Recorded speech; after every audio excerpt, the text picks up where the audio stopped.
The letter from the Oregon Department of State Lands arrived on a Wednesday in March of 1977. 2 pages on state letterhead, signed by the District Land Administrator in Salem.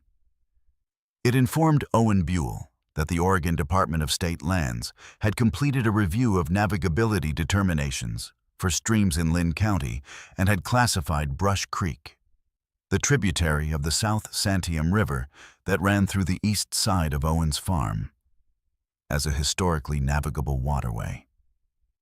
Under Oregon law, the beds and banks of navigable waterways were state-owned from the time of statehood in 1859.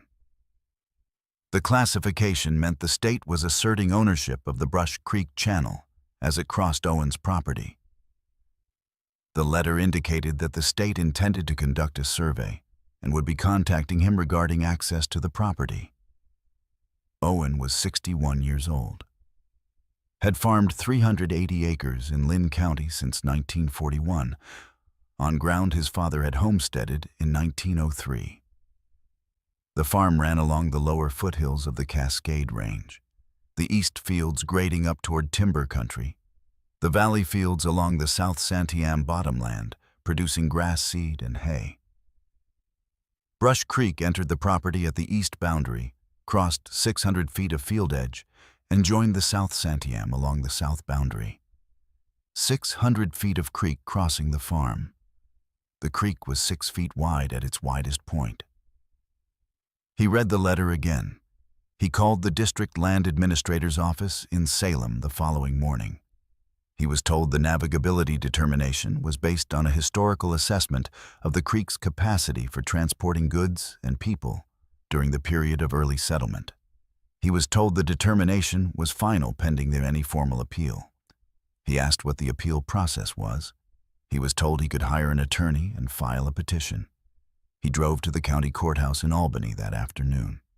He pulled the deed history on his farm from the Lynn County records. The original homestead patent on his father's land had been issued by the federal government in 1910.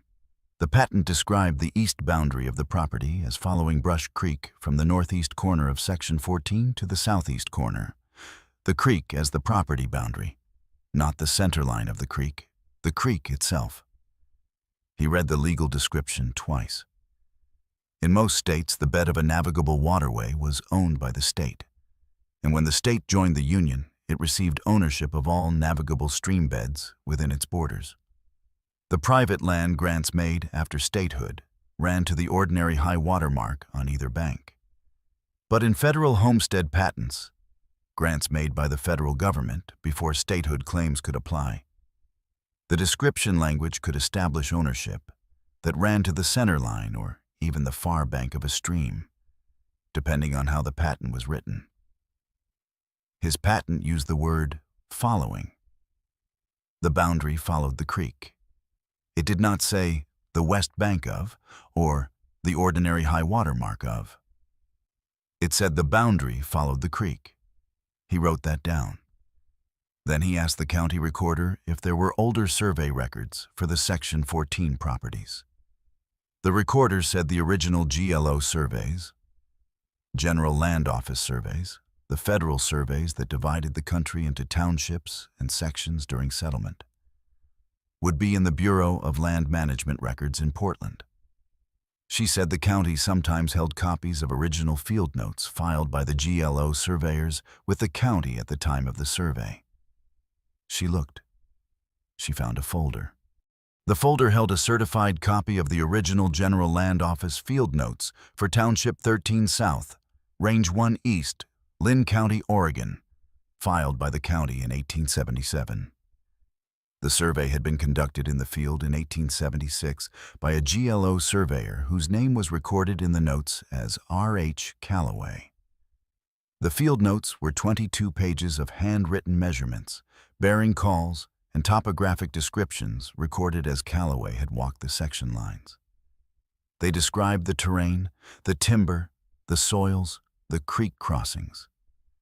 They were the raw record of the survey before it was transcribed into the official plat. Owen turned to the pages covering Section 14. He found the entry for the east boundary line crossing. Calloway had written, in the cramped handwriting of a man recording measurements in the field, Brush Creek, at crossing of East Line of Section 14, width 6 links, depth at low water 4 inches, no evidence of boat passage or raft float, channel obstructed with driftwood and gravel bars throughout. Character: non-navigable seasonal drainage. He read the sentence 3 times at the county recorder's counter. 6 links was approximately 4 feet. A stream 4 feet wide and 4 inches deep at low water, obstructed with driftwood and gravel bars. Characterized explicitly as non-navigable by the surveyor who had walked it in 1876. The state's navigability determination had classified Brush Creek as historically navigable. The man who had stood at the creek bank in 1876, 101 years before the state's letter arrived, had written the word non-navigable in his field notes. Owen asked for a certified copy. The recorder charged $1.75 for 3 pages. He called an attorney in Albany named James Forsyth, who handled land use and property law in Lynn County.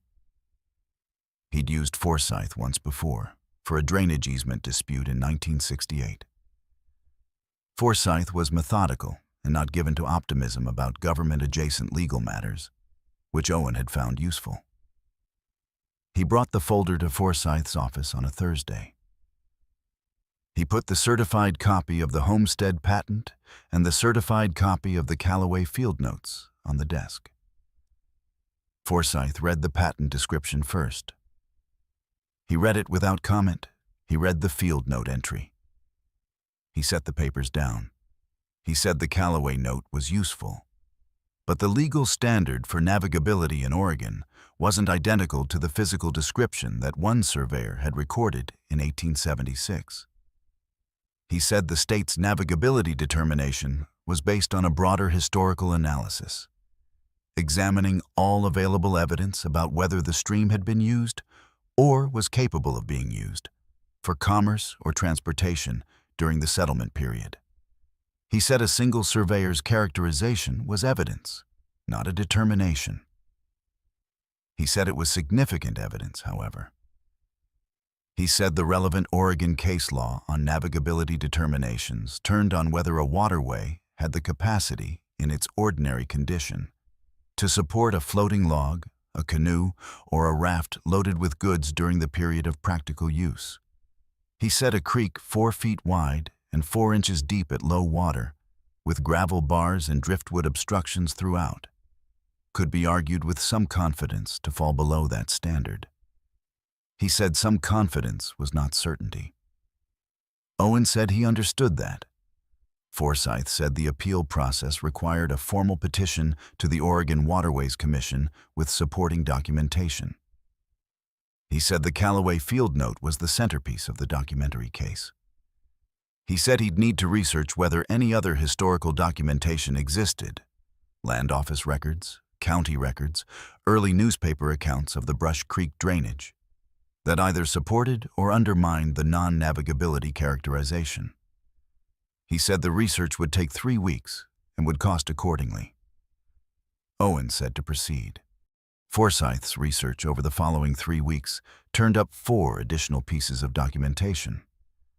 The first was the original GLO plat map for Township 13 South, Range 1 East, filed in Portland in 1877, the transcribed version of Calloway's field notes. The plat showed Brush Creek as a dotted line rather than a solid line. In the GLO mapping convention of the period, solid lines indicated perennial waterways of commercial significance. Dotted lines indicated seasonal or non-navigable drainages. The cartographic convention was a standard that Forsyth confirmed through a BLM archivist in Portland, who had worked with GLO plats for 30 years. Dotted line, non-navigable. In the map that had been the official federal record since 1877. The second document was a Lynn County Assessor's record from 1912, 2 years after Owen's father's homestead patent was issued. The assessor had valued the Buell Farm's east boundary acreage, including the Brush Creek Channel, as part of the taxable property, The county had been taxing Owen's family on the creek bed since 1912. States generally did not tax privately owned property on land the state itself owned. The third was a report from the Oregon State Board of Agriculture filed in 1898, which described the agricultural conditions in Linn County. The report listed the principal waterways of the county and their characteristics. Brush Creek did not appear in the report. The report listed every waterway described as navigable or of commercial significance.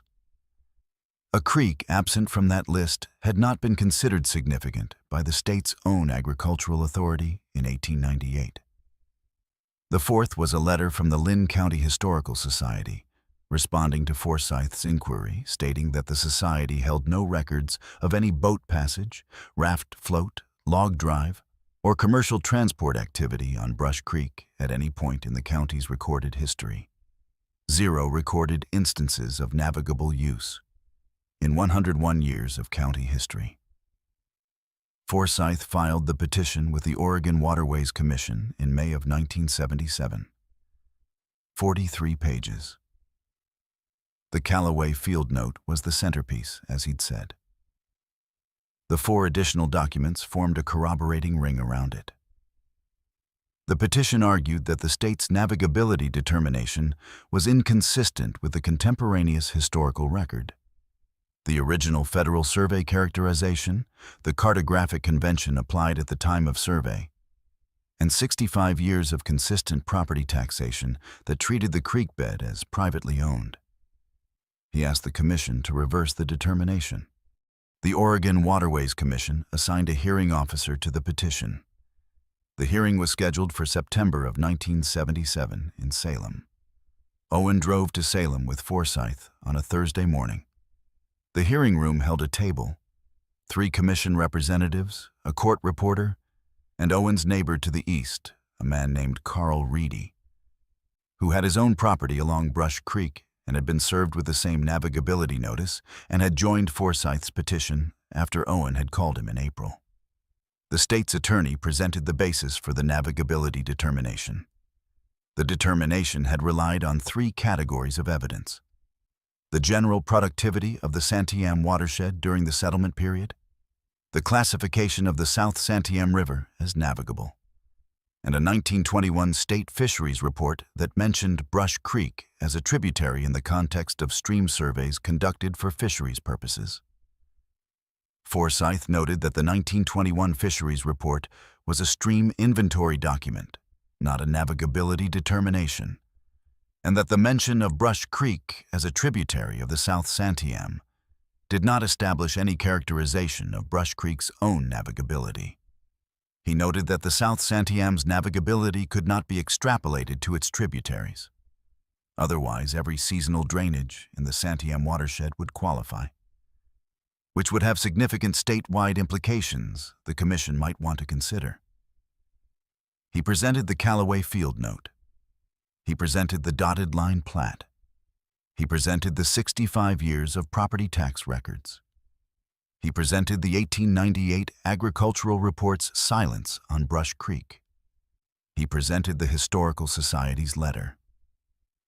The hearing officer asked the state's attorney whether the state had any contemporaneous documentation from the settlement period characterizing Brush Creek as navigable. The state's attorney said the determination was based on the general watershed analysis. The hearing officer asked the question again, more specifically. The state's attorney said he did not have a contemporaneous document characterizing Brush Creek as navigable. The commission's ruling arrived in January of 1978, 10 months after the original letter from the district land administrator. 12 pages. The commission reversed the navigability determination for Brush Creek as it crossed the Buell and Reedy properties. The ruling found that the contemporaneous evidence, the Callaway field note characterizing the creek as non-navigable in 1876, the dotted line designation on the 1877 plat, the absence of any recorded navigable use in the county's historical record, and the consistent property tax treatment of the creek bed, was substantially more probative than the general watershed analysis the state had relied upon in making the determination. It found that the state's 1977 determination had not been supported by sufficient contemporaneous evidence to overcome the presumption of private ownership established by the federal patent and the original survey record. It ordered the determination reversed. Owen read the 12 pages at the kitchen table the morning they arrived. He drove to the creek that afternoon. Brush Creek was running at its February level, higher than July, still not wide enough to float anything with a bottom. The water moved over the gravel bars Calloway had noted in his field notes 101 years before. The driftwood that Calloway had described as obstructing the channel had come and gone in 100 years of high water and low water. But the gravel bars were the same gravel bars. The same channel. The same 4-foot wide, 4-inch deep drainage that the man from the General Land Office had stood beside in 1876 and written the word non-navigable in his notebook. The creek had not changed. The state had simply not read carefully enough. Carl Reedy drove over the following week. He stood at the creek with Owen and said it was a good outcome. Owen said Calloway had done most of the work. Reedy asked who Calloway was. Owen said he was the man who had walked the east line of Section 14 in 1876 and written what he saw. Reedy said Calloway had been thorough. Owen said surveyors of that era generally were. He said the GLO surveyor was paid to walk the section lines and record what was there. He said Calloway had recorded what was there. A creek 6 links wide, 4 inches deep, non-navigable. He said most people who wrote things down assumed nobody would read them. He said Calloway had been wrong about that. Forsyth's fee for the full case, $1,940. Owen and Reedy split it evenly. Owen's share, $920.